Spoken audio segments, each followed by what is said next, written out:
my PhD is on how the TV show The Big Bang Theory influences its audience's perceptions and attitudes towards science and scientists.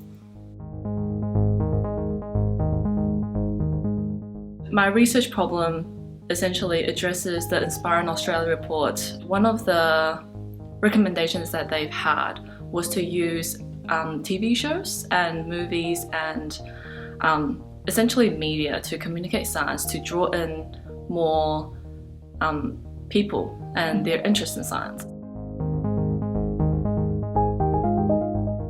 The method that I use to collect my data is focus groups, mainly because I wanted the interaction between people. That is something that interviews or surveys and questionnaires just won't get. So some of the findings about the science in the Big Bang Theory is that after the participants watch the show, they have become more interested in the science. Some of them, not all of them, and that mainly depended on their personal interest in science. So some of them have already got an interest, and that stimulated them to, let's say, go on Wikipedia or go on Google or YouTube or things like that to find out more about science, or even encourage them to attend public lectures about science that they're interested in. But as I said, it's not everyone.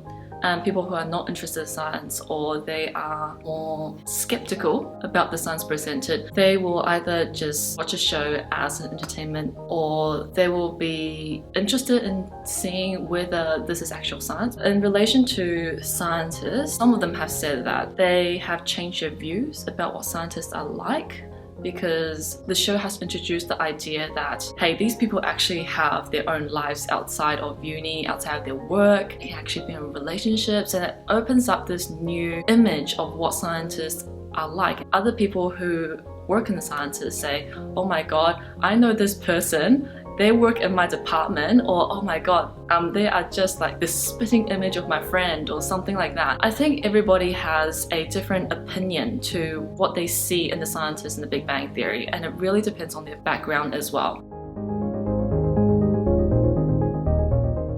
There's a couple of end goals. One is to use my study as essentially a pilot for something that the Inspire in Australia report wants to do, and see whether it can actually be a good source to essentially stimulate interest in the public. The second goal that I have in mind is to contribute to the wider science communication realm, and specifically in the entertainment media arena.